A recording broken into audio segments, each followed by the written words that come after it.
Este es un mensaje del pastor John MacArthur, traducido y predicado en español para el mundo de habla hispana. Hace un momento en el servicio leímos el Salmo de la mañana y fue el Salmo 38. Y ese Salmo 38 está lleno de los sentimientos de una conciencia culpable. En el versículo 2 dice: porque tus saetas cayeron sobre mí y sobre mí ha descendido tu mano. Nada hay sano en mi carne a causa de tu ira, ni hay paz en mis huesos a causa de mi pecado, porque mis iniquidades se han agravado sobre mi cabeza, como carga pesada se han agravado sobre mí, hieden y supuran mis llagas a causa de mi locura. Estoy encorvado, estoy humillado en gran manera, ando enlutado todo el día, porque mis lomos están llenos de ardor, y nada hay sano en mi carne. Estoy debilitado y molido en gran manera, gimo a causa de la conmoción de mi corazón. Los sentimientos de una conciencia culpable. Un contraste fuerte con lo que el apóstol Pablo nos ha dicho en 2 Corintios capítulo 1, versículo 12. Quiero continuar estudiando este asunto de la conciencia y el pecado en la vida del creyente. Y en 2 Corintios capítulo 1, versículo 12, Pablo, realmente al otro lado del espectro del salmista, dice: porque nuestra gloria es esta, el testimonio de nuestra conciencia, que con sencillez y sinceridad de Dios, no con sabiduría humana, sino con la gracia de Dios, nos hemos conducido en el mundo, y mucho más con vosotros. Pablo estaba disfrutando el tener una conciencia limpia, una buena conciencia. El salmista estaba sintiendo la agonía de una conciencia acusadora. Hemos estado estudiando en 2 Corintios capítulo 1 esta pequeña sección desde el versículo 12 hasta el 14, y nos hemos enfocado en el sistema de advertencia del alma, la cual es la conciencia.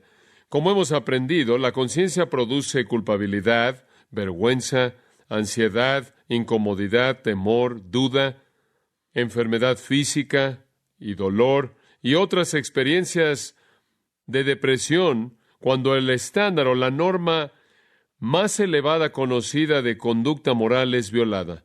La conciencia nos es dada a nosotros como un regalo por parte de Dios para advertirnos acerca de lo que devasta el alma. Y el apóstol Pablo estaba viviendo una vida santa y por ello tenía una conciencia limpia que no lo acusaba. Él no era perfecto, pero él tenía victoria sobre el pecado en su vida. Ningún cristiano puede dar testimonio, un testimonio honesto, del hecho de que cuando se volvió un cristiano, el pecado fue borrado. No es así. La tendencia a pecar todavía existe en nuestras vidas. Aunque somos salvos, todavía pecamos. Peor aún, todavía derivamos placer de nuestro pecado. Todavía luchamos con hábitos pecaminosos, no solo actos pecaminosos aislados, y algunas veces caemos en pecados vergonzosos, escandalosos. Nuestros pensamientos y nuestras palabras no siempre son lo que deben ser. Nuestro tiempo con frecuencia es desperdiciado en búsquedas frívolas y mundanas. Nuestras mentes y nuestros deseos con frecuencia están enfocados en cosas pasajeras. Nuestros corazones con frecuencia se enfrían hacia cosas santas y evangelísticas. Y podremos hacer la pregunta: ¿por qué es esto así? Si regresamos a Romanos capítulo 6, podríamos concluir que todo debería ser diferente.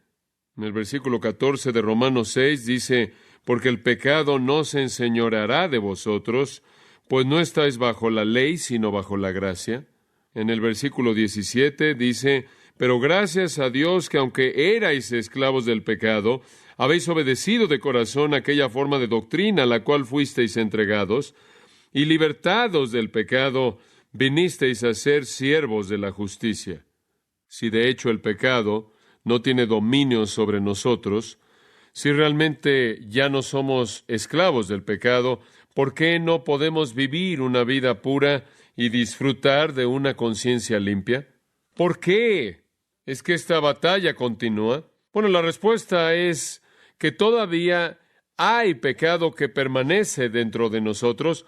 Hemos sido salvos del pago del pecado y Cristo tomó el pago en sí mismo al morir en la cruz. Hemos sido salvos del poder dominador del pecado, y esto es, el dominio poderoso del pecado sobre nosotros ha sido roto y no tenemos que obedecerlo. Inclusive hemos sido salvos hasta cierto grado en la actualidad de la presencia del pecado, porque ya no está con nosotros en todo momento, en toda expresión, y algún día seremos salvos de su presencia en su totalidad. Pero aunque hemos sido salvos y redimidos y perdonados, todavía hay pecado que permanece dentro de nosotros.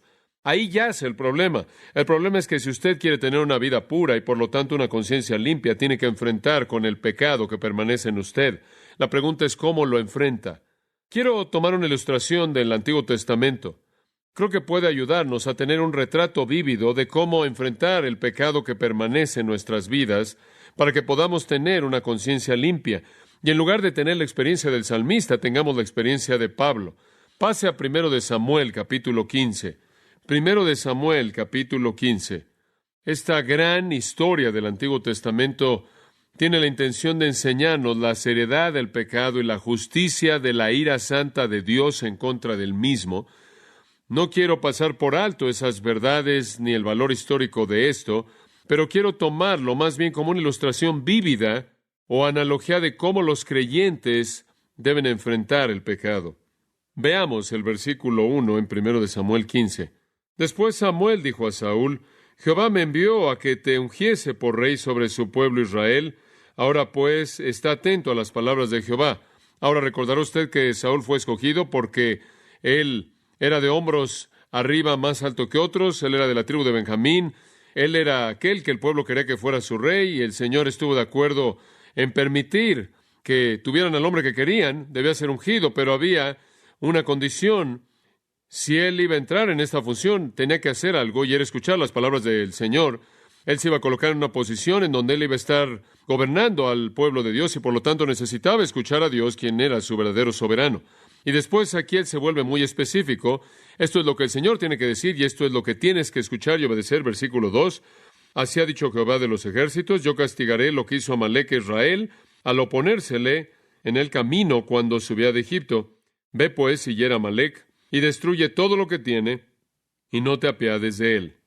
Mata a hombres, mujeres, niños y aún los de pecho, vacas, ovejas, camellos y asnos. Eso se le llama genocidio. Ve y destruye a una raza entera. Una tribu entera, en este caso realmente no una raza, pero una tribu entera de personas llamados por un nombre llamado Amalec. El mandato de Dios era muy claro. Saúl tenía que enfrentarlos despiadadamente a estos amalecitas. Él no solo debía matar a los hombres, sino también a las mujeres y a todos los niños y a todos los bebés. Y él tenía después que matar a todos sus animales. La tribu entera tenía que ser borrada de la existencia de manera despiadada y cruel. No debían tomar rehenes, y la implicación es que tampoco botín alguno. Ahora, la pregunta que surge de manera inmediata es: ¿por qué un Dios de amor infinito y misericordia y gracia determinó un juicio tan severo en contra de una tribu pagana? Permítame ver si puedo responder esa pregunta. Los amalecitas eran una tribu antigua, eran nómadas, esto es, viajaban por todos lados y ocupaban Canaán del Sur, eran descendientes de Saúl y de esta manera estaban fuera de la línea de la promesa, así como Génesis 36:12 lo indica. Eran los enemigos perennes de los judíos, y una vez que los judíos llegaron a la tierra de Canaán, de hecho, usted recordará cuando los judíos llegaron a la tierra de Canaán, inicialmente tenían miedo de entrar a la tierra. Recordará que ahí en Cades Barnea titubearon mucho, no querían entrar a la tierra, tenían miedo debido a la ferocidad aterradora de los amalecitas. De hecho, fue ahí que ellos desobedecieron a Dios porque estaban tan intimidados por esta tribu tan feroz, mala y viciosa. Fueron la misma tribu, como se hace referencia aquí, que atacó a Israel en Refidim. De hecho, esto fue poco después del Éxodo, como lo señala, y esta fue la batalla famosa registrada en Éxodo 17, cuando Aarón y Hur tuvieron que sostener en alto, recordará, los brazos de Moisés para que la victoria pudiera venir. Y se habían involucrado en la guerra en contra de los israelitas de una manera muy cobarde. Lo que hicieron, como leeremos más adelante, es que atacaron por atrás a esta masa de humanidad que se estaba moviendo y saliendo de Egipto, del Éxodo, camino a la tierra prometida. Los atacaron por la retaguardia, esto es, los que venían por atrás. ¿Y quiénes eran ellos? Gente de edad, niños pequeños, mujeres embarazadas, personas enfermas, los enfermos, cualquier persona cansada, débil, desmayándose. Fue una manera cobarde de atacar por la retaguardia, y entonces ellos habían emboscado a Israel, masacrando a todos los que se estaban quedando por atrás y atacando de esta manera por atrás hasta que finalmente se involucraron en la batalla, y esto se nos indica, por cierto, en Deuteronomio capítulo 25, como lo leeré en tan solo un momento. Fue una expresión de su impiedad, su odio hacia Dios, su odio hacia aquellas cosas que eran santas, su actitud salvaje hacia otros. Y Dios libró a Israel en ese día. Y usted recuerda esa historia ahí sosteniendo en alto los brazos de Moisés. Los amalecitas huyeron y se escondieron. Y en la conclusión de la batalla, en Éxodo 17, versículo 14, Dios le juró a Moisés esto: borraré de manera total la memoria de Amalec de debajo del cielo. Dios dice, voy a aplastar, voy a borrar de la existencia de manera total a ese pueblo. Él estaba tan comprometido con esto que él hizo este voto parte de la ley mosaica. Está en el Pentateuco, en Deuteronomio 25. Escuche los 3 versículos, los últimos 3 en el capítulo 25. Acuérdate de lo que Amalec te hizo en el camino cuando saliste de Egipto y cómo te encontró en el camino y atacó a todos los que estaban atrás en la retaguardia cuando estabas débil y cansado. Y aquí está la clave: y él no temió a Dios. Bueno, debido a eso, por tanto, sucederá que cuando Jehová tu Dios te haya dado reposo de todos tus enemigos, después de que te hayas establecido en la tierra por un tiempo, en la tierra que Jehová tu Dios te da como una herencia para poseer, borrarás de la memoria del cielo a Amalec. Y después Dios añadió esto: no debes olvidar. Esto debe suceder. Fue un pueblo aterrador, intimidante, mortal, los amalecitas, y la ira de Dios ardió en contra de ellos debido a su impiedad. De acuerdo con Números, capítulo 24, versículo 20, Dios inclusive llamó a un profeta corrupto, Balaam, a profetizar su condenación.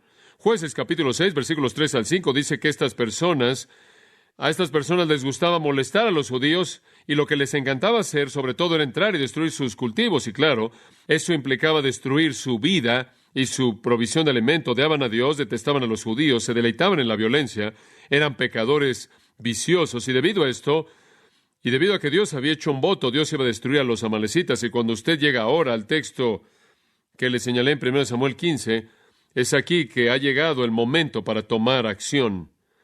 Y entonces Dios dice ahora que Israel tiene un rey, es tiempo de actuar. Ve ahora y ataca a Amalec, hiera a Amalec.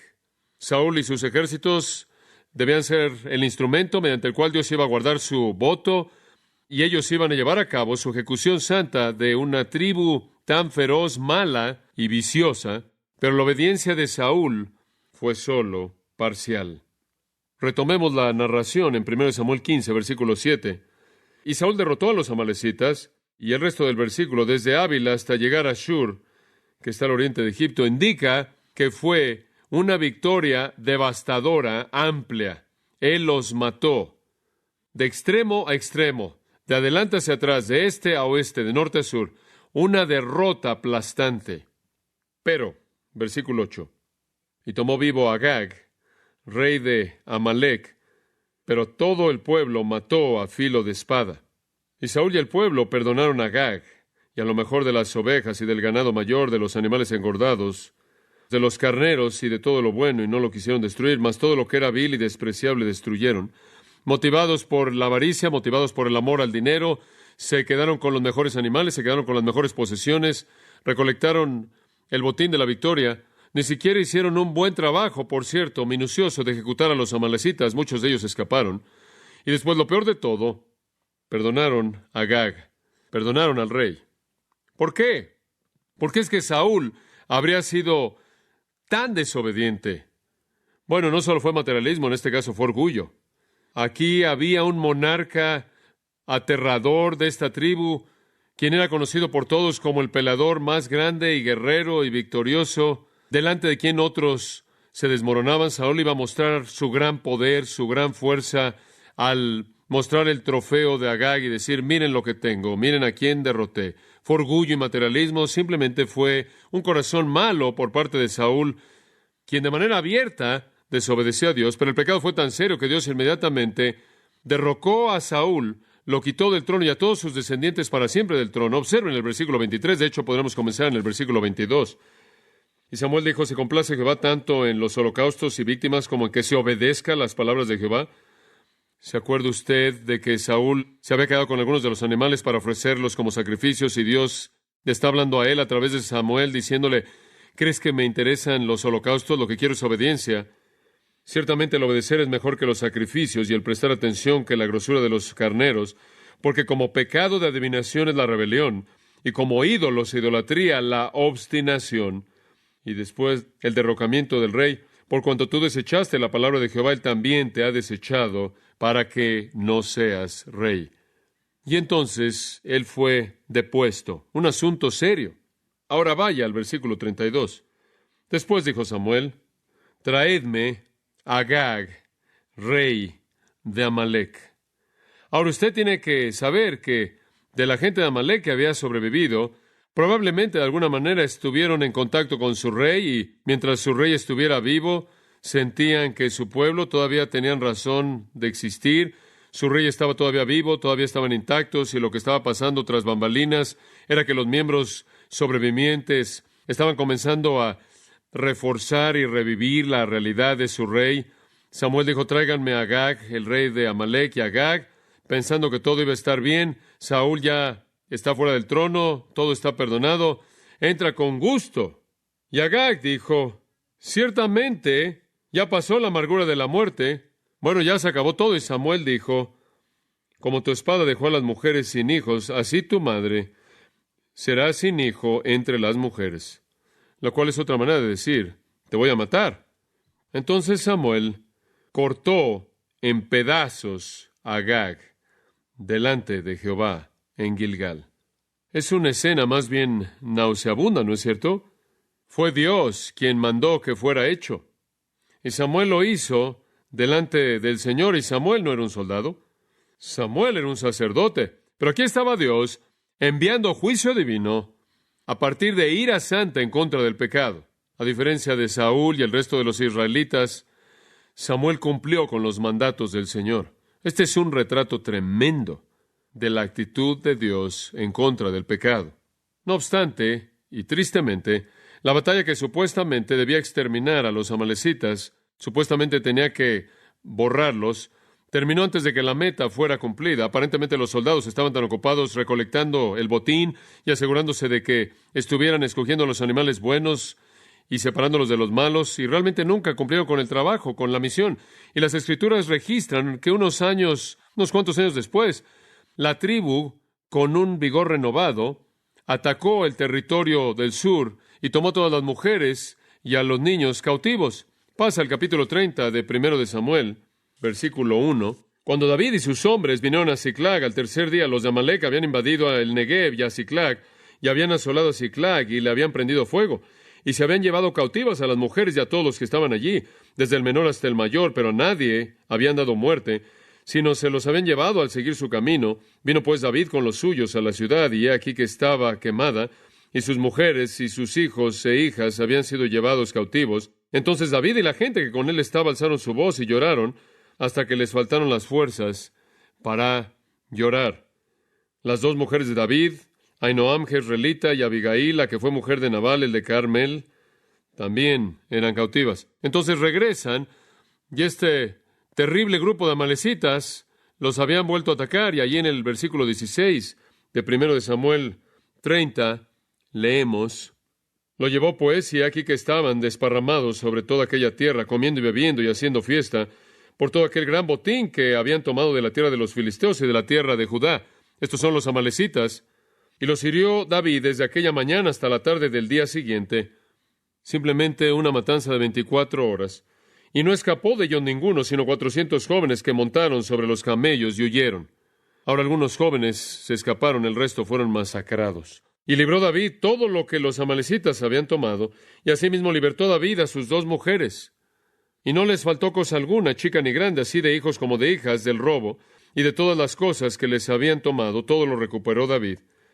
Tomó también David todas las ovejas y el ganado mayor, y trayéndolo todo delante, decían, este es el botín de David. David, por la misericordia de Dios, rescató a esas mujeres e hijos cautivos, y todo ese botín de estas personas, y como dije, este es un principio tremendo que nos ayuda a entender la actitud de Dios hacia los pecadores y su santidad de ira contra el pecado. Pero quiero usar esto simplemente como una analogía esta mañana. Cuando usted fue salvo y yo fui salvo, en ese momento hubo una derrota aplastante del pecado, una derrota aplastante. De un extremo al otro, de este a oeste, de norte a sur, nuestro pecado fue aplastado. Pero todavía tenemos pecados que permanecen. Hay algunos amalecitas que están libres corriendo en la vida de toda persona. Todos tenemos a nuestros agags. Y el problema en nuestra vida cristiana no es que el pecado no ha sido derrotado con una derrota aplastante. Así ha sido, pero todavía hay pecado que permanece.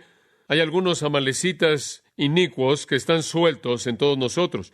Y aunque hubo una derrota grande y gloriosa y triunfal en el momento de nuestra salvación, existe la necesidad de que los pecados que permanecen sean despedazados o revivirán.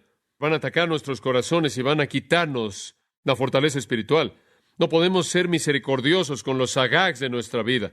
No podemos ser misericordiosos con los pecados que quedan en nuestra vida. De lo contrario, se volverán y crearán una insurrección y una rebelión e intentarán destruirnos. De hecho, bien podría ser que, como los amalecitas, el pecado que permanece, que quede en nosotros, con frecuencia se vuelve más feroz, más formidable que nunca antes, porque no lo esperamos. Ciertamente los hijos de Israel habían pensado que los amalecitas eran un enemigo derrotado. Su rey había sido hecho pedazos, y aquí llegaron.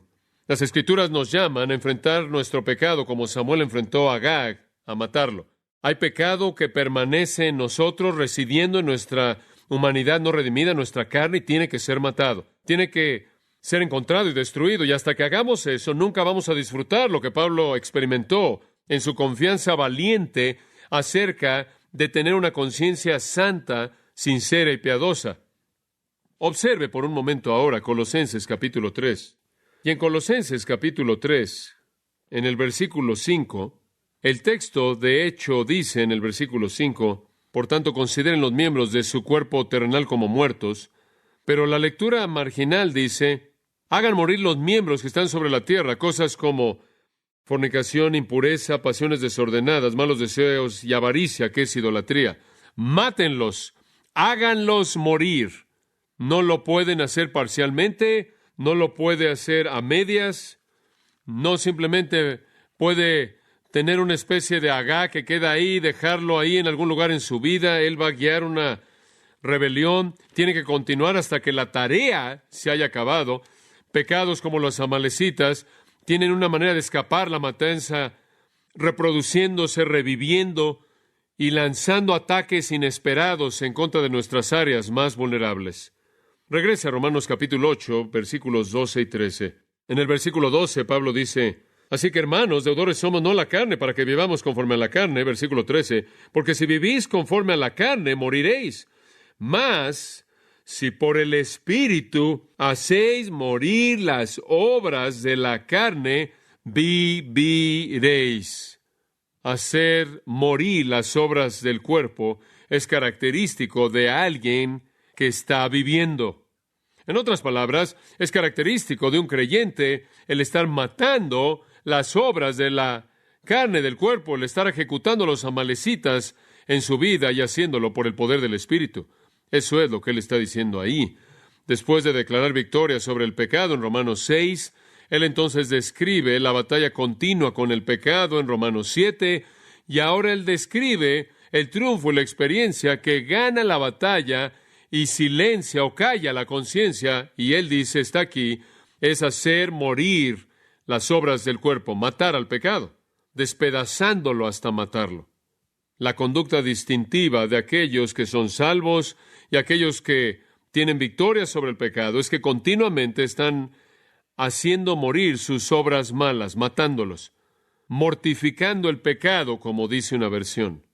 Pablo está diciendo que esa es una característica de un verdadero creyente. Matan las obras de la carne, matan al pecado. Un verdadero creyente no va a actuar como Saúl, quien quería consentir y preservar a Agag, sino que actuará como Samuel, quien lo hizo pedazos sin misericordia, lo despedazó. Amados, no pueden domar a la carne, no pueden hacerle una mascota, no pueden coexistir con ella, no pueden decir, bueno, solo hay unos cuantos que están allá afuera, déjenlos sueltos, no van a lastimar a nadie. Pablo dice, más vale que busquen a todos y los maten tal como Dios instruyó a su pueblo a hacerlo con estos amalecitas. Acción dramática.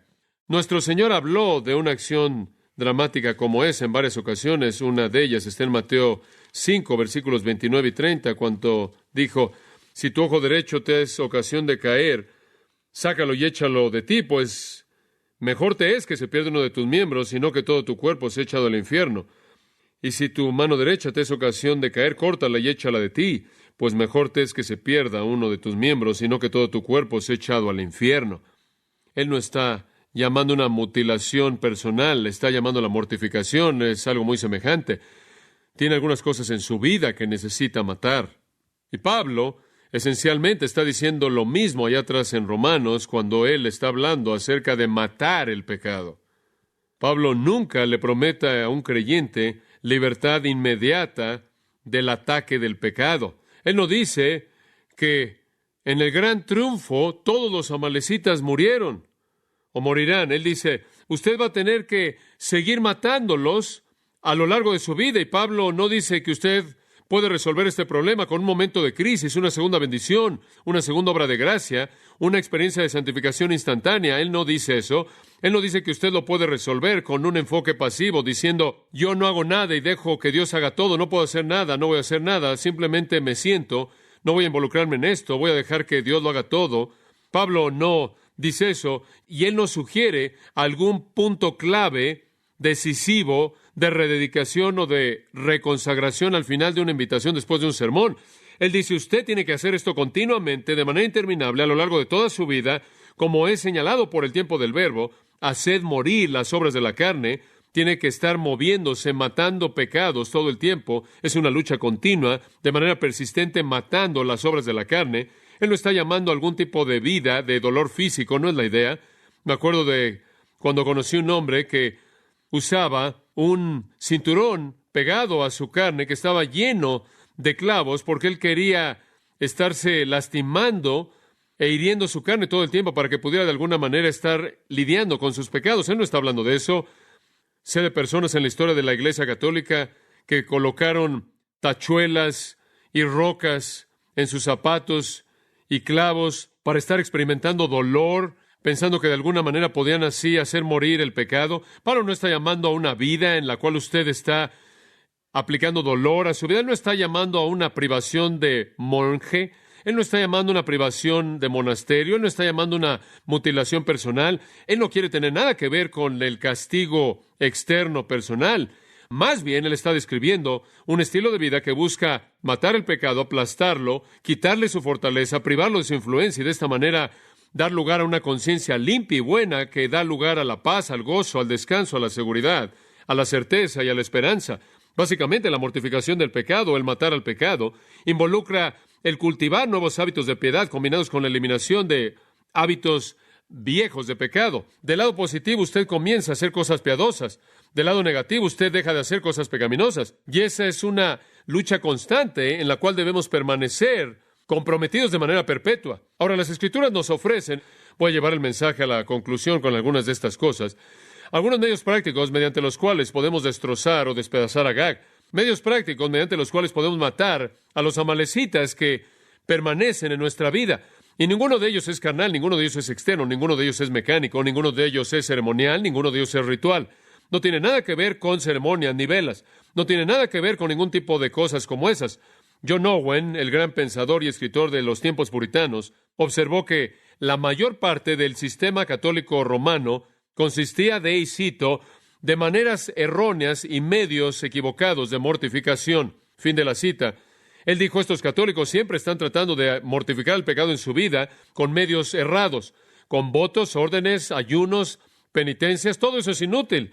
El pecado no puede ser aniquilado a través del legalismo o el monasticismo, el pietismo, el asceticismo, el fariseísmo, el celibato, la autoflagelación, o a través de los confesionarios, o los rosarios, o las Aves Marías, o ningún otro medio externo. El instrumento de mortificación está en el corazón, es el poder del Espíritu, Romanos 8:13. Por el Espíritu haga morir. Esto es algo espiritual, no es algo físico. El Espíritu va a estar ahí, pero nosotros tenemos que estar activos en el proceso, no pasivos. Todos los medios de mortificación son extraídos de mandatos simples de las Escrituras al creyente que debemos obedecer. Permítame enfatizar algunos. Vamos a ver un pequeño flujo y secuencia. Si usted quiere matar el pecado en su vida, y es la única manera de tener una conciencia limpia, si usted quiere enfrentar el pecado en su vida, así es como lo debe hacer. Paso 1. Absténgase de deseos carnales. Absténgase de deseos carnales.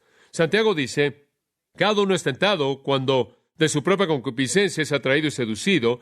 Entonces la concupiscencia, habiendo concebido, da luz al pecado. Si usted va a matar el pecado, usted tiene que detener el deseo pecaminoso. Tiene que enfrentarlo inicialmente. 1 Pedro 2:11, Pedro dice, y creo que es tan simple y directo como puede usted decirlo: los animo como extranjeros y peregrinos a abstenerse de los deseos carnales que batallan contra el alma. Ahora, ¿qué está diciendo? Le voy a decir lo que está diciendo. Dejen de tener deseos pecaminosos. No es demasiado místico. Dejen de tener deseos pecaminosos. Es como el 1 Corintios 6:18. Huid de la fornicación. ¿Quiere matar los deseos pecaminosos en su corazón?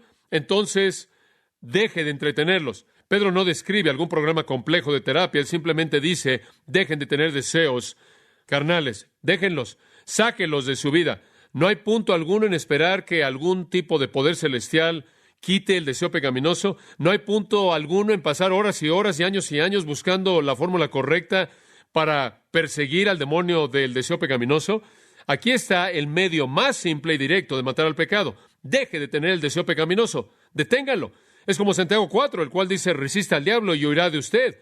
Deje de tener el deseo pecaminoso y usted dejará de pecar. Dice usted, pero ¿cómo dejas el deseo pecaminoso? ¿Cómo puedes detenerlo? Bueno, vayamos a Romanos 13:14, y aquí hay otro mandato muy simple, al final del versículo, y no proveáis para la carne ni sus deseos. Si usted quiere dejar de tener deseo pecaminoso, entonces no provea nada para que se alimente el deseo pecaminoso. ¿Entiende eso? No acomode su deseo pecaminoso. El deseo pecaminoso tiene que ser detenido antes de que comience. Digo, si usted lucha con la glotonería, no vaya al mercado con mucho dinero, hambriento solo. Vaya con poco dinero, lleno y con un amigo espiritual. ¿Sabe lo que estoy diciendo? No se coloca en esa posición. Si usted lucha con la glotonería, no se llene de comida chatarra o basura. Si usted se ve tentado por el deseo sexual, no llene su mente con las imágenes que alimentan la tentación. No vaya a una película que demuestre ese tipo de cosas, o lea una novela que trata de eso, o vea programas en televisión que alimentan eso y después se pregunta por qué siempre está luchando con el deseo pecaminoso y por qué siempre tiene una conciencia que lo acusa. No provea para los deseos de la carne. Es como matarla de hambre. A mí antes me gustaban las papitas. No es un pecado, pero un punto de ilustración. Las papitas no son buenas para mí, me dijo el doctor. La única manera en la que puedo dejar de comer papitas es no estar cerca de ellas. Si están cerca, me las voy a comer, me las como en moderación. Pero si no están cerca de mí, no tengo problema alguno. Es maravilloso algunas veces cuando me acerco ahí a la repisa y no están ahí, y puedo felicitarme a mí mismo por mi dominio propio, por mi gran dominio propio. Y para empeorar las cosas, vivo a 3 kilómetros del supermercado más cercano. Es algo fácil quitar lo que alimenta la mente con el medio para entretener pensamientos malos. No haga preparativos para la posibilidad de pecar, entonces mátelo antes de que se reproduzca. Entonces, si se va a abstener de deseos pecaminosos, no haga provisión para los mismos. Hay un tercer paso en el flujo aquí, estamos retrocediendo. Enfoque su corazón en Cristo. Este es el mismo versículo 14. Sino vestidos del Señor Jesucristo. Vestidos del Señor Jesucristo. Busque la semejanza a Cristo. No esté satisfecho, no esté contento hasta que despierte a su semejanza, como dijo el salmista. O tomando las palabras de Pablo, él dijo, estoy en dolores de parto hasta que Cristo sea formado plenamente en vosotros. Busque el ser semejante a Cristo. 1 Juan 3:3. El que tiene esta esperanza en sí mismo se purifica a sí mismo así como Él es puro. Enfoque su corazón en Cristo y la semejanza a Cristo y pregúntese qué es lo que Cristo quiere que usted haga. ¿Sabe una cosa? Es una ley espiritual absoluta que usted se va a volver como el objeto de su adoración. Así es. Y veo esto en los deportes. Usted sabe, usted puede ir a cualquier centro comercial en cualquier lugar del país y tienen 1, 2, 3, 4, 5 o media docena de tiendas en donde usted puede ir y comprar fotos de los héroes deportivos de nuestra cultura, o de sus playeras, o jerseys, o gorras. Digo, es interminable. Hace algún tiempo atrás fui a un juego de los Kings con un amigo que juega para los Canucks de Vancouver, y él estaba jugando en esa noche, y tuvimos algo de comunión.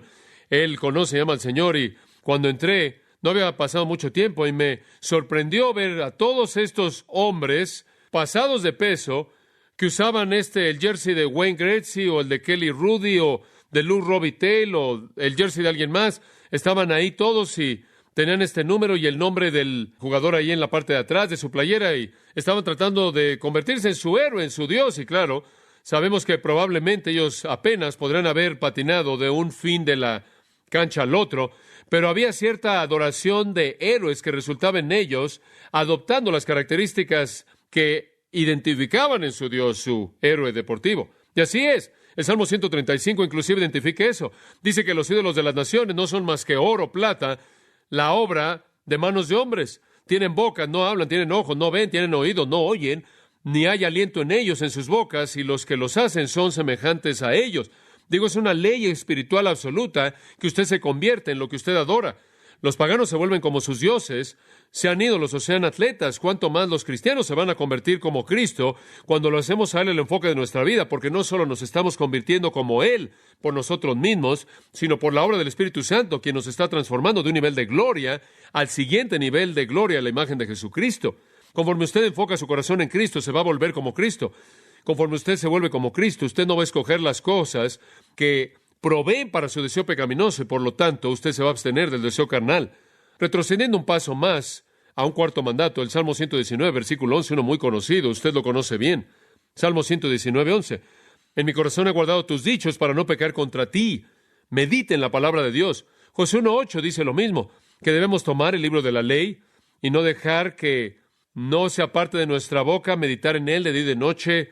Hagamos todas las cosas que en él están escritas, y entonces haremos que nuestro camino sea próspero. Jesús le oró al Padre: santifícalos en tu verdad, tu palabra es verdad. Pablo dijo: la palabra de Cristo mora en abundancia en vosotros. Y cuando la palabra lo llena usted, y la palabra lo domina, y la palabra vence su manera de pensar y su vida, y está saturado por la palabra, eso es lo que lo lleva a un enfoque centrado en Cristo. Conforme usted ve la gloria del Señor revelada en la palabra, usted es transformado en conformidad a la imagen de Cristo. Conforme usted es transformado a la imagen de Cristo, usted no hará provisión para los deseos de la carne. Usted se abstendrá del deseo carnal. Usted matará el pecado. De hecho, usted descubrirá la espada del Espíritu, la cual es la palabra de Dios, y esa es la espada con la cual usted hace pedazos el pecado. Es el arma más eficaz que tenemos. Hay un quinto medio espiritual que debe ser señalado. Meditar en la palabra de Dios lleva al enfoque en Cristo, lo cual lleva a que no hagamos provisión para la carne, lo cual lleva a abstenernos de deseos pecaminosos. Pero hay algo más que es absolutamente esencial, y eso es orar. Estar constantemente en oración. ¿Se acuerda usted cuando los discípulos de Jesús dijeron cómo oraremos? Jesús, entre las cosas que les enseñó, les dijo esto: cuando oren, oren así: no nos metas ¿en qué? En tentación, sino líbranos del mal. Es cuestión de oración, es cuestión de pedirle al Señor. ¿Se acuerda tanto en Mateo 26:41 y creo que es Lucas 22:40? Tenemos una nota ahí. Jesús dijo: velad y orad para que no entréis ¿en qué? En tentación. La oración es un componente absolutamente crucial conforme le pedimos al Señor fortaleza. El salmista en el Salmo 19 dijo esto: Señor, guarda a tu siervo de pecados presuntuosos. Deténme de pecar. Una oración muy directa. Es realmente eso lo que creo que está en el corazón del escritor de Hebreos, cuando él escribe en Hebreos capítulo 4, versículo 16, y dice: acerquémonos pues confiadamente al trono de la gracia, para alcanzar misericordia y hallar gracia para el oportuno socorro. Creo que el tiempo de necesidad ahí es el tiempo de tentación, la batalla del creyente contra el pecado. Ahí es cuando necesitamos gracia, ahí es cuando necesitamos misericordia, ahí es cuando Él lo provee. Todo esto, amados, La oración, el tiempo en la palabra, enfoque en Cristo, no alimentar deseos pecaminosos y abstenerse de sus impulsos. Todo esto es parte de desarrollar dominio propio en su vida. En 1 Corintios capítulo 9, quiero llevarlo a este texto. En 1 Corintios capítulo 9, y usted conoce bien el texto, Pablo dice, todo el que compite en los juegos ejerce dominio propio en todas las cosas. Usted tiene que dominar su vida de oración, controlarla, su tiempo en la palabra, su enfoque en Cristo, decir no a las cosas que alimentan su deseo pecaminoso, si es que usted va a ser un ganador. Y Pablo dice, la gente que compite en los juegos ejercen dominio propio en todas las cosas. Controlan su dieta, controlan su plan de ejercicio, su programa de entrenamiento, su sueño. Usted sabe que un gran atleta es alguien que tiene su vida bajo control. Y lo hacen, dice él, para recibir una corona corruptible, pero nosotros una incorruptible. Entonces Pablo en el versículo 27 dice, golpeo mi cuerpo. Hupopiazo, literalmente pegar debajo del ojo. Yo golpeo mi cuerpo. Yo lo disciplino para traerlo bajo control, para hacerlo que se someta. Esa es la razón por la que Pablo tenía una conciencia limpia. Él tenía una conciencia limpia porque él enfrentó el pecado. Él controló su cuerpo. Una disciplina personal vigilante. Una disciplina personal que es un hijo de la oración constante y la meditación constante en la palabra. Es aquello de lo que Lucas 21:34 habla cuando dice, velad, estad en guardia para que sus corazones no estén cargados de disipación y embriaguez y las preocupaciones de la vida. Pablo se disciplinó a sí mismo para elevarse por encima de eso. Simplemente es disciplina personal. Realmente es Filipenses 2. Ocupaos de vuestra salvación con temor y temblor, porque Dios es el que en vosotros produce así el querer como el hacer, por su buena voluntad. Usted tiene que estar comprometido con ello, trabajar duro en esto, disciplina personal. Pero por otro lado, es Dios quien lo está haciendo. Y esto nos lleva de regreso a Romanos 8:13, ¿no es cierto? Por el Espíritu. Es el poder del Espíritu operando en nosotros que mata el pecado, pero no sin nuestro involucramiento. Usted no puede nada más sentarse, como dije antes, y esperar que los amalecitas y los agags de su vida simplemente se vayan. Usted no puede coexistir con ellos. Usted tiene que ser agresivo y estar activo en oración, meditando en la palabra, fijando su corazón en Jesucristo y vistiéndose del Señor Jesucristo, evitando todo lo que alimenta su deseo pecaminoso y absteniéndose del deseo pecaminoso de esa manera. Y sabe una cosa, el Nuevo Testamento tiene algunos otros deberes que matarán al pecado, como vestirse de humildad, 1 Pedro 5:5, como tener la mente de Cristo, Filipenses 2:5, como despojarse de sentimientos vengativos hacia otros, Efesios 4:31 y 32, como vestirse de la armadura de Dios, Efesios 6, como hacer un lado las actitudes pecaminosas, Colosenses 3:8 y 9, añadir las gracias del crecimiento espiritual, 2 Pedro 1:5 al 7, pero básicamente el resumen de esto es oración, la palabra, semejanza a Cristo, evitar el tipo de cosas que alimentan el deseo pecaminoso.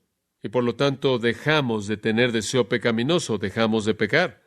Resumiéndolo todo, en la misma carta que estamos estudiando, 2 Corintios 7:1, Pablo dice, así que amados, limpiémonos de toda contaminación de carne y de espíritu, perfeccionando la santidad en el temor de Dios. Esto quiere decir, es nuestra responsabilidad el hacer esto, es por el poder del Espíritu Santo, esa es la parte misteriosa. Pero mi parte, limpiémonos de toda contaminación. Deshazte de eso. Mátelo.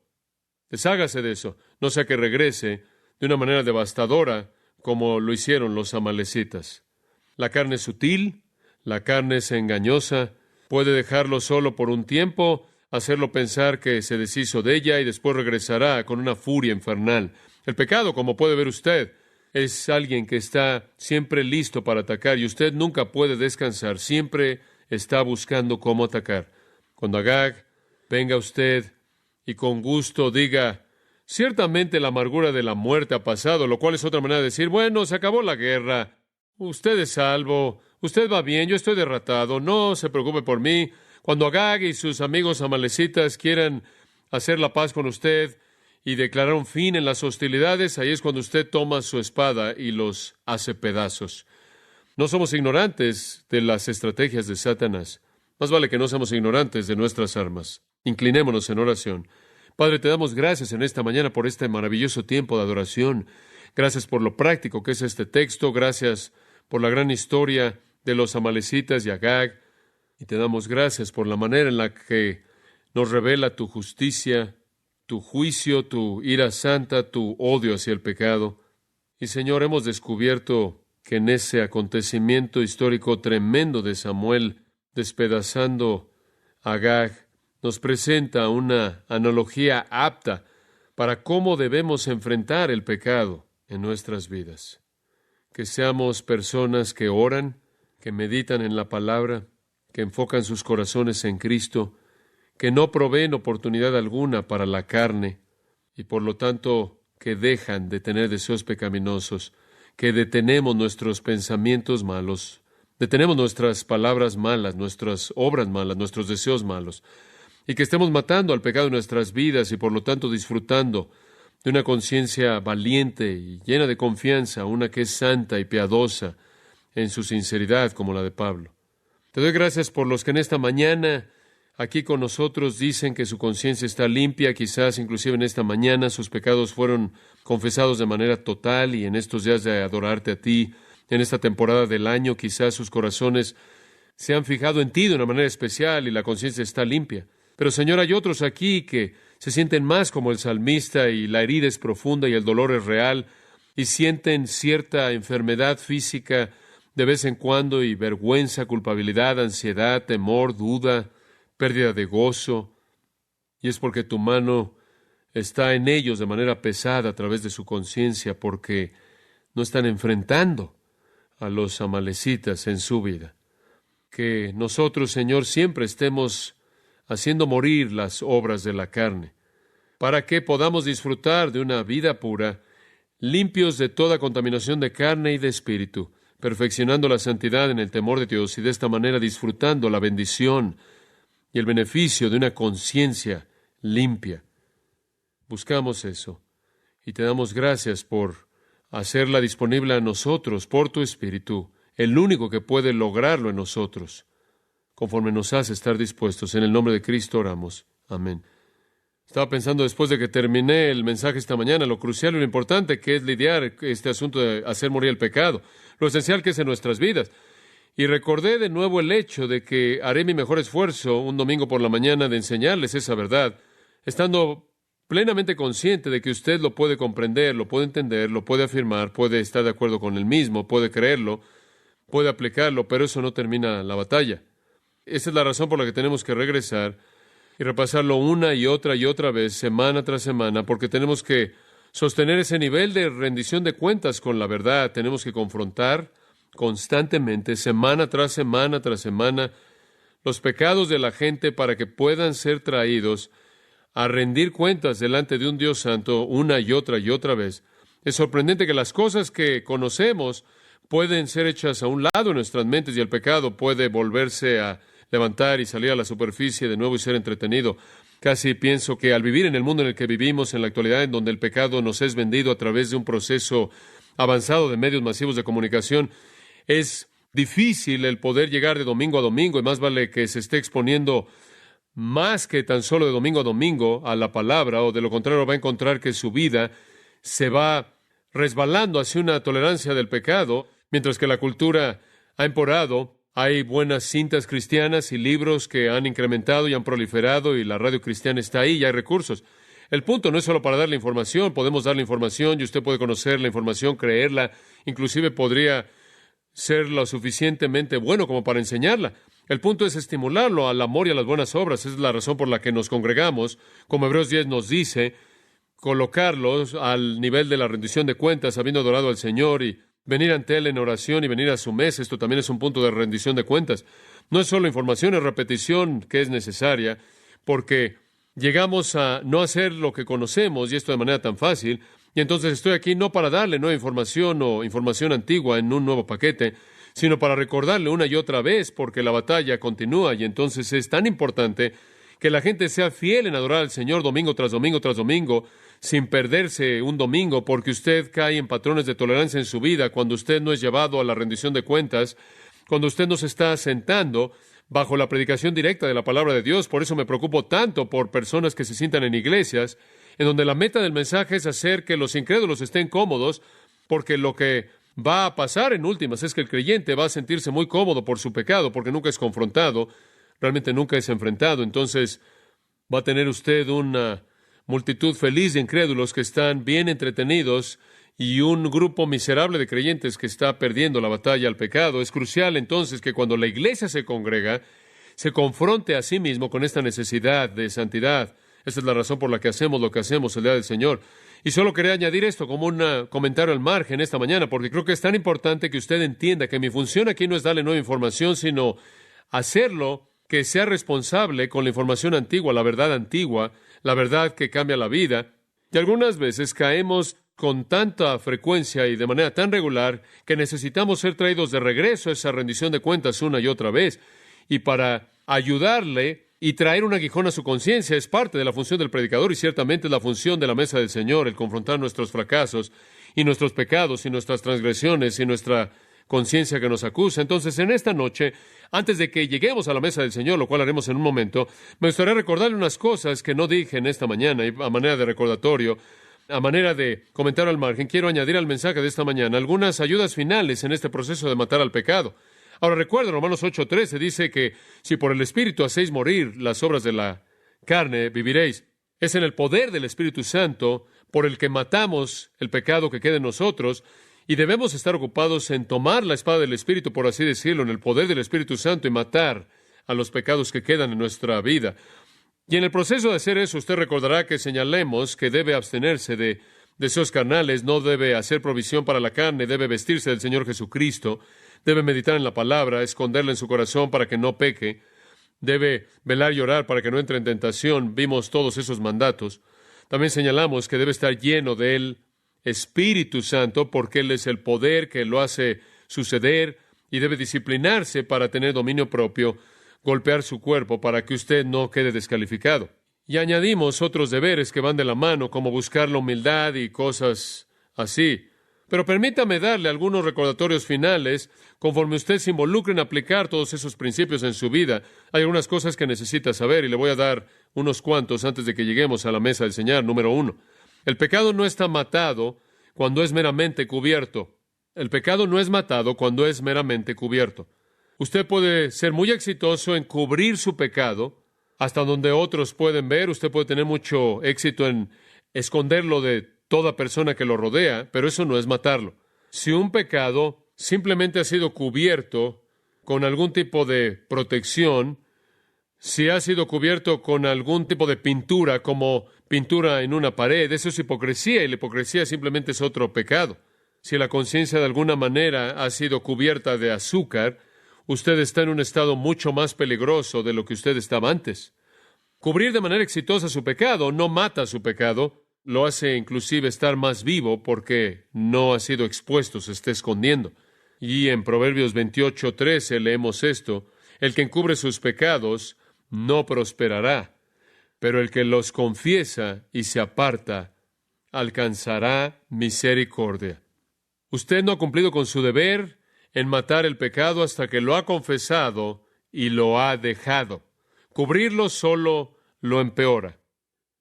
En segundo lugar, en ayudarle al aplicar este deber necesario de matar el pecado, necesita recordar que el pecado no ha sido matado cuando únicamente ha sido internalizado.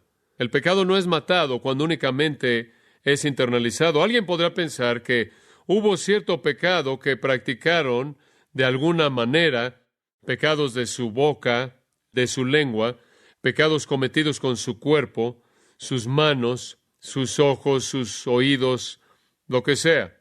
Y después, cuando dejaron de hacerlo, cuando dejaron la práctica externa de esa maldad, imaginan que por lo tanto lo han matado, cuando la realidad es que están disfrutando de los placeres de ese pecado en su propia mente. Podría encontrarse a usted mismo, llegando al punto en su experiencia cristiana en donde usted dice, no voy a entretenerme a mí mismo al ir a películas que desfilan inmoralidad. Y entonces usted deja de hacerlo. Pero las imágenes vívidas de esas experiencias, de ver esas películas, usted permite que regresen a su mente y usted las entretiene una y otra vez. No ha matado el pecado en absoluto. El pecado no es matado cuando solo es internalizado. No está muerto si usted todavía puede meditar en los placeres del pecado. Quizás pudo haberlo movido de afuera hacia adentro y quizás pudo haberlo movido de la privacidad de su imaginación, en donde solo es conocido para usted y para Dios. Pero ese pecado no está muerto. Al contrario, se ha vuelto más mortal, porque ahora está casado con la justicia pretenciosa. Ahora es peor a los ojos de Dios. Es aquello por lo que Jesús reprendió a los fariseos. Ellos evitaban el homicidio, pero toleraban el odio. Ellos evitaban la fornicación y el adulterio, pero toleraban el ver a una mujer para desearla de manera pecaminosa. Y Jesús inclusive los declaró dignos del infierno eterno.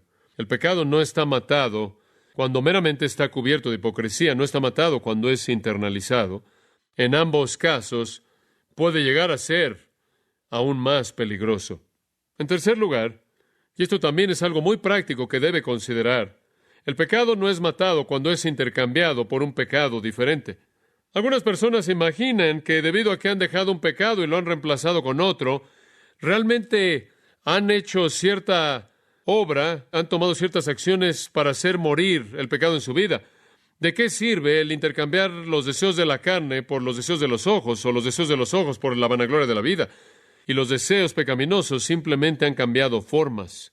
Reemplazar la fornicación con la avaricia no lo lleva a usted a ningún lugar. Ese tipo de táctica lo coloca en una situación de peligro porque lo coloca en una posición en la que usted se endurece por el engaño del pecado. Usted deja algún pecado y escoge algún otro, y usted se imagina que eso es progreso espiritual y se está engañando, y no es así. El pecado, en cuarto lugar, no es matado cuando es reprimido. Dice usted, ¿cómo es que la gente reprime el pecado? Le voy a decir cómo. Algunas personas lo hacen con el alcohol. Simplemente se emborrachan hasta perder la conciencia. Prefieren experimentar elefantes rosas que la culpabilidad. Algunas personas ahogan su culpabilidad con el entretenimiento y otras distracciones. Algunas personas van a otros consejeros y otras personas que van a elevar su autoestima y de esta manera imaginan que su culpabilidad ya se acabó cuando realmente únicamente está siendo reprimida bajo el engaño de consejo no sabio. Martin Lloyd-Jones escribió en una ocasión, y cito, si usted meramente reprime una tentación o su primer movimiento del pecado dentro de usted, probablemente va a regresar con mayor fuerza. A este punto yo estoy de acuerdo con el psicólogo moderno que la represión siempre es mala. Bueno, ¿qué hace usted?, pregunta alguien. Yo respondo, cuando usted siente ese primer movimiento del pecado, simplemente levántese y diga, claro, no voy a enfrentar en nada esto. Exponga la cosa y diga, esto es malo, esto es vil, esto es lo que sacó al primer hombre del paraíso. Sáquelo, véalo, denúncielo, ódielo por lo que es. Y entonces realmente usted lo ha enfrentado. Usted no debe empujarlo meramente en un espíritu de temor o una manera temerosa, dice él. Sáquelo, expóngalo, analícelo, después denúncielo por lo que es hasta que lo odie. Fin de la cita. Ese es buen consejo. Enfrentamos nuestro pecado de manera valiente cuando le pegamos en la cabeza. Someterlo un poco no es suficiente, necesitamos exterminarlo como aprendimos en el caso de Agag al hacerlo pedazos. Esa tarea de toda la vida. Entonces, en cierta manera lo estamos cubriendo desde todo ángulo posible. El pecado no es matado cuando es meramente cubierto, no es matado cuando es meramente internalizado. El pecado no es matado cuando simplemente es intercambiado por un pecado diferente. Y el pecado no es matado cuando es meramente reprimido. Y un pensamiento final, lo cual nos lleva de regreso a donde comenzamos en esta discusión en esta mañana. El pecado no es matado hasta que la conciencia está callada. El pecado no es matado hasta que la conciencia ha sido apaciguada. La meta en toda nuestra batalla en contra del pecado se identifica en 1 Timoteo 1:5. La meta es amor de un corazón limpio y una buena conciencia y una fe sincera. Mientras la conciencia nos esté todavía atacando, mientras que la conciencia permanezca contaminada, el pecado no ha sido matado. En 1 Pedro 3, escucha los versículos 15 y 16. Sino santificad a Cristo el Señor en vuestros corazones, estando siempre listos para presentar defensa a todo aquel que os demande razón de la esperanza que hay en vosotros, con toda gentileza y reverencia, y mantengan una buena conciencia. Tengo una respuesta para lo que cree. Esa es la primera polémica. La segunda es una vida pura que da lugar a una conciencia buena. ¿Quiere tener un impacto en el mundo? ¿Quiere callar a los críticos, la gente que calumnia la fe? ¿Quiere hacer una diferencia? ¿Quiere ver a gente que ven a Cristo? Haga dos cosas. Tengo una respuesta y tengo una buena conciencia. La primera polémica es tener la capacidad de defender la fe. La segunda polémica es ser capaz de defender su devoción a la fe. Una cosa es ponerse de pie y decir, creo en el cristianismo, creo en la fe cristiana, estoy comprometido con la fe cristiana, estoy comprometido con el Señor Jesucristo, estoy comprometido con el hecho de que Él es Dios en carne humana, murió en la cruz, resucitó por mí, estoy totalmente comprometido con la Biblia, y después que alguien le pregunta, bueno, ¿por qué estás viviendo en pecado? ¿Con qué nivel de compromiso está usted comprometido? Entonces hay una doble polémica en ese texto. La primera es conocer la respuesta por la razón de la esperanza que hay en usted, y la segunda es mantener una vida pura, lo cual da lugar a una conciencia buena, de tal manera que no solo puedan calumniar lo que usted cree, sino que no puedan calumniar la manera tan profunda y entregada con la que lo cree. Parte del proceso de la verdadera mortificación o del hacer morir el pecado es enfrentar el asunto de la culpabilidad. Si usted quiere saber en dónde en su vida el pecado no ha sido enfrentado, simplemente escuche su conciencia. Esto es un contraste total, por cierto, con la sabiduría popular de nuestro día. La sabiduría popular de nuestro día es muy diferente. Escuche lo que Juan Owen escribió. Si usted quiere matar el pecado, cargue su conciencia de la culpabilidad del mismo. ¡Wow! La mayoría de la gente en la actualidad le va a decir que huya de la culpabilidad. John Owen dijo, cargue su conciencia de culpabilidad. Él creía que los dolores de la culpabilidad eran una consecuencia natural y saludable de hacer algo malo. Avergüéncese, escribió él. Avergüéncese mucho, porque él vio la vergüenza como una ventaja. Escuche a su conciencia avergonzada y culpable. Como puede ver, él de manera correcta, esto es John Owen, entendió que debemos entender lo que Pablo entendió cuando él escribió 2 Corintios 7:10. La tristeza que según la voluntad de Dios produce un arrepentimiento sin remordimiento. La verdadera tristeza piadosa producirá arrepentimiento. ¿Y qué produce la tristeza piadosa? Una conciencia ¿qué? Culpable. ¿No es lo que leímos en el Salmo 38? ¿No fue el Salmo 38 que leímos en esta mañana una ilustración clásica de tristeza piadosa producida por la culpabilidad? Y fue esa vergüenza que llevó al salmista a su gran confesión.